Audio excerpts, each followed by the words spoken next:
2BR02B, written by Kurt Vonnegut. Everything was perfectly swell. There were no prisons, no slums, no insane asylums, no cripples, no poverty, no wars. All diseases were conquered, so was old age. Death, barring accidents, was an adventure for volunteers. The population of the United States was stabilized at 40 million souls. One bright morning in the Chicago Line-In Hospital, a man named Edward K. Whaling, Jr. waited for his wife to give birth. He was the only man waiting. Not many people were born a day anymore. Whaling was 56, a mere stripling, in a population whose average age was 129. X-rays had revealed that his wife was going to have triplets. The children would be his first. Young Whaling was hunched in his chair, his head in his hand. He was so rumpled, so still and colorless as to be virtually invisible. His camouflage was perfect, since the waiting room had a disorderly and demoralized air, too. Chairs and ashtrays had been moved away from the walls. The floor was paved with spattered drop cloths. The room was being redecorated. It was being redecorated as a memorial to a man who had volunteered to die. A sardonic old man, about 200 years old, sat on a step ladder, painting a mural he did not like. Back in the days when people aged visibly, his age would have been guessed at 35 or so. Aging had touched him that much before the cure for aging was found. The mural he was working on depicted a very neat garden. Men and women in white, doctors and nurses, turned the soil, planted seedlings, sprayed bugs, spread fertilizer. Men and women in purple uniforms pulled up weeds, cut down plants that were old and sickly, raked leaves, carried refuse to trash burners. Never, never, never, not even in medieval Holland nor old Japan, had a garden been more formal, been better tended. Every plant had all the loam, light, water, air, and nourishment it could use. A hospital orderly came down the corridor singing under his breath a popular song. "If you don't like my kisses, honey, here's what I will do. I'll go see a girl in purple. Kiss this sad world toodaloo. If you don't want my lovin', why should I take up all this space? I'll get off this old planet. Let some sweet baby have my place." The orderly looked in at the mural and the muralist. "Looks so real," he said. "I can practically imagine I'm standing in the middle of it." "What makes you think you're not in it?" said the painter. He gave a satiric smile. "It's called the happy garden of life, you know." "That's good of Dr. Hitz," said the orderly. He was referring to one of the male figures in white, whose head was a portrait of Dr. Benjamin Hitz, the hospital's chief obstetrician. Hitz was a blindingly handsome man. "Lot of faces still to fill in," said the orderly. He meant that the faces of many of the figures in the mural were still blank. All blanks were to be filled with portraits of important people on either the hospital staff or from the Chicago office of the Federal Bureau of Termination. "Must be nice to be able to make pictures that look like something," said the orderly. The painter's face curdled with scorn. "You think I'm proud of this daub?" he said. "You think this is my idea of what life really looks like?" "What's your idea of what life looks like?" said the orderly. The painter gestured at a foul drop cloth. "There's a good picture of it," he said. "Frame that, and you'll have a picture a damn sight more honest than this one." "You're a gloomy old duck, aren't you?" said the orderly. "Is that a crime?" said the painter. The orderly shrugged. "If you don't like it here, Grandpa," he said, and he finished the thought with the trick telephone number that people who didn't want to live anymore were supposed to call. The 0 in the telephone number he pronounced naught. The number was 2BR02B. It was the telephone number of an institution whose fanciful sobriquets included Automat, Birdland, Cannery, Catbox, Delouser, Easy Go, Goodbye Mother, Happy Hooligan, Kiss Me Quick, Lucky Pierre, Sheep Dip, Wearing Blender, Weep No More, and Why Worry. To be or not to be was the telephone number of the municipal gas chambers of the Federal Bureau of Termination. The painter thumbed his nose at the orderly. "When I decide it's time to go," he said, "it won't be at the Sheep Dip." "A do-it-yourselfer, eh?" said the orderly. "Messy business, Grandpa. Why don't you have a little consideration for the people who have to clean up after you?"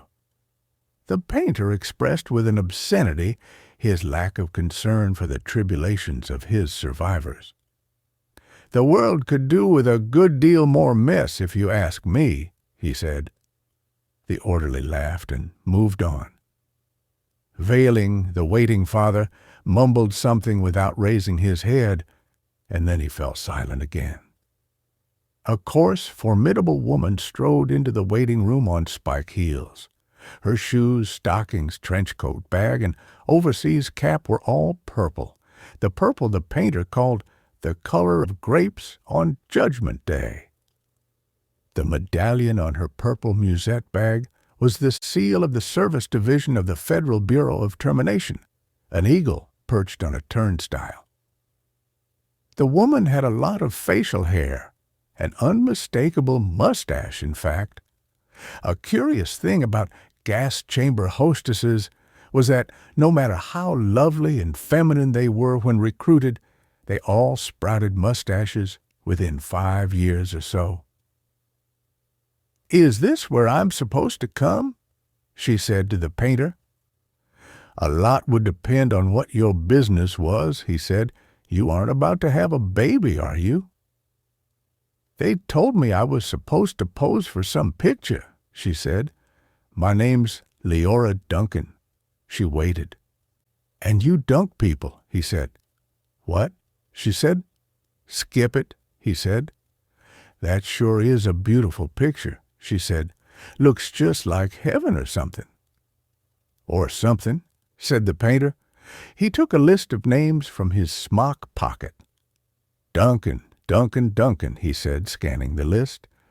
"Yes, here you are. You're entitled to be immortalized. See any faceless body here you'd like me to stick your head on? We've got a few choice ones left." She studied the mural bleakly. "Gee," she said, "they're all the same to me. I don't know anything about art." "A body's a body, eh?" he said. "All righty. As a master of fine art, I recommend this body here." He indicated a faceless figure of a woman who was carrying dried stalks to a trash burner. "Well," said Leora Duncan, "that's more the disposal people, isn't it? I mean, I'm in service. I don't do any disposing." The painter clapped his hands in mock delight. "You say you don't know anything about art, and then you prove in the next breath that you know more about it than I do. Of course the sheave carrier is wrong for a hostess, a snipper, a pruner. That's more your line." He pointed to a figure in purple who was sawing a dead branch from an apple tree. "How about her?" he said. "You like her at all?" "Gosh," she said, and she blushed and became humble. That puts me right next to Dr. Hitz." "That upsets you?" he said. "Good gravy, no," she said. It's just such an honor." "Ah, you admire him, eh?" he said. "Who doesn't admire him?" she said, worshiping the portrait of Hitz. It was the portrait of a tanned, white-haired, omnipotent Zeus, 240 years old. "Who doesn't admire him?" she said again. "He was responsible for setting up the very first gas chamber in Chicago." "Nothing would please me more," said the painter, "than to put you next to him for all time. Sawing off a limb, that strikes you as appropriate?" "That is kind of like what I do," she said. She was demure about what she did. What she did was make people comfortable while she killed them. And while Leora Duncan was posing for her portrait, into the waiting room bounded Dr. Hitz himself. He was 7 feet tall, and he boomed with importance, accomplishments, and the joy of living. "Well, Miss Duncan," he said, and he made a joke. "What are you doing here?" he said. "This isn't where the people leave. This is where they come in." "We're going to be in the same picture together," she said shyly. "Good," said Dr. Hitz heartily. "And say, isn't that some picture?" "I sure am honored to be in it with you," she said. "Let me tell you," he said, "I'm honored to be in it with you. Without women like you, this wonderful world we've got wouldn't be possible." He saluted her and moved toward the door that led to the delivery rooms. "Guess what was just born," he said. "I can't," she said. "Triplets," he said. "Triplets," she said. She was exclaiming over the legal implications of triplets. The law said that no newborn child could survive unless the parents of the child could find someone who would volunteer to die. Triplets, if they were all to live, called for 3 volunteers. "Do the parents have 3 volunteers?" said Leora Duncan.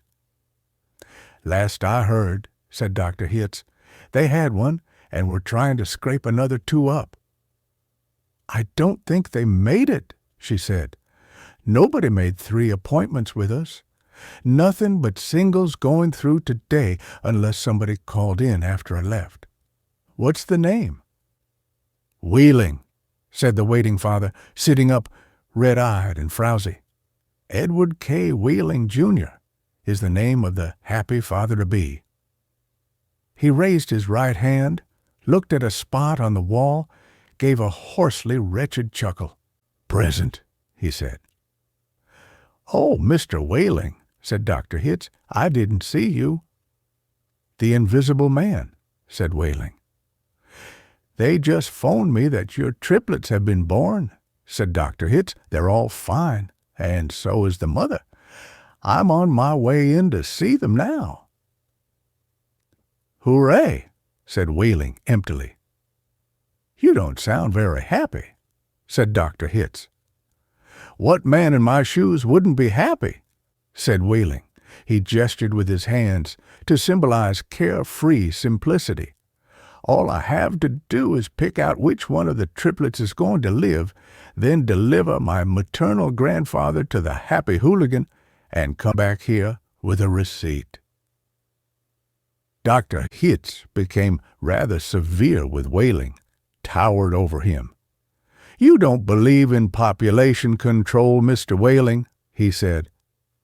"I think it's perfectly keen," said Wheeling tautly. "Would you like to go back to the good old days when the population of the earth was 20 billion, about to become 40 billion, then 80 billion, then 160 billion? "Do you know what a druplet is, Mr. Wheeling?" said Hitz. "Nope," said Wheeling sulkily. "A druplet, Mr. Wheeling, is one of the little knobs, one of the little pulpy grains of a blackberry," said Dr. Hitz. "Without population control, human beings would now be packed on this surface of this old planet like druplets on a blackberry. Think of it." Wheeling continued to stare at the same spot on the wall. "In the year 2000, said Dr. Hitz, "before scientists stepped in and laid down the law, there wasn't even enough drinking water to go around and nothing to eat but seaweed, and still people insisted on their right to reproduce like jackrabbits, and their right, if possible, to live forever." "I want those kids," said Wheeling quietly. "I want all 3 of them." "Of course you do," said Dr. Hitz. That's only human." "I don't want my grandfather to die either," said Whaling. "Nobody's really happy about taking a close relative to the cat box," said Dr. Hitz, gently, sympathetically. "I wish people wouldn't call it that," said Leora Duncan. "What?" said Dr. Hitz. "I wish people wouldn't call it the cat box, and things like that," she said. "It gives people the wrong impression." "You're absolutely right," said Dr. Hitz. "Forgive me," he corrected himself, gave the municipal gas chambers their official title, a title no one ever used in conversation. "I should have said Ethical Suicide Studios," he said. "That sounds so much better," said Leora Duncan. "This child of yours, whichever one you decide to keep, Mr. Whaling," said Dr. Hitz, "he or she is going to live on a happy, roomy, clean, rich planet, thanks to population control, in a garden like that mural there." He shook his head. "2 centuries ago, when I was a young man, it was a hell that nobody thought could last another 20 years. Now, centuries of peace and plenty stretch before us as far as the imagination cares to travel." He smiled luminously. The smile faded as he saw that Whaling had just drawn a revolver. Whaling shot Dr. Hitz dead. "There's room for one, a great big one," he said, and then he shot Leora Duncan. "It's only death," he said to her as she fell. "There, room for 2. And then he shot himself, making room for all 3 of his children. Nobody came running. Nobody seemingly heard the shots. The painter sat on the top of his stepladder, looking down reflectively on the sorry scene. The painter pondered the mournful puzzle of life, demanding to be born, and once born, demanding to be fruitful, to multiply, and to live as long as possible, to do all that on a very small planet that would have to last forever. All the answers that the painter could think of were grim, even grimmer surely than a cat box, a happy hooligan, an easy go. He thought of war. He thought of plague. He thought of starvation. He knew that he would never paint again. He let his paintbrush fall to the drop cloths below, and then he decided he had had about enough of life in the happy garden of life too, and he came slowly down from the ladder. He took Whaling's pistol, really intending to shoot himself.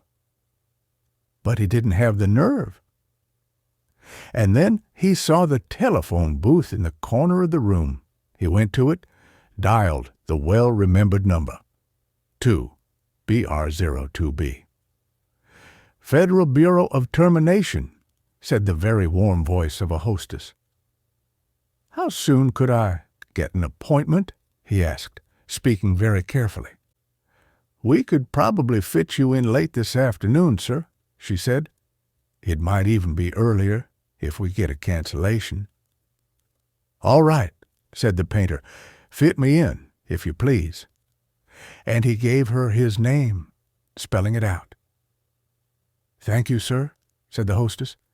"Your city thanks you, your country thanks you, your planet thanks you, but the deepest thanks of all is from future generations." The end of the story. Check out other audiobook playlists in the channel. Thank you.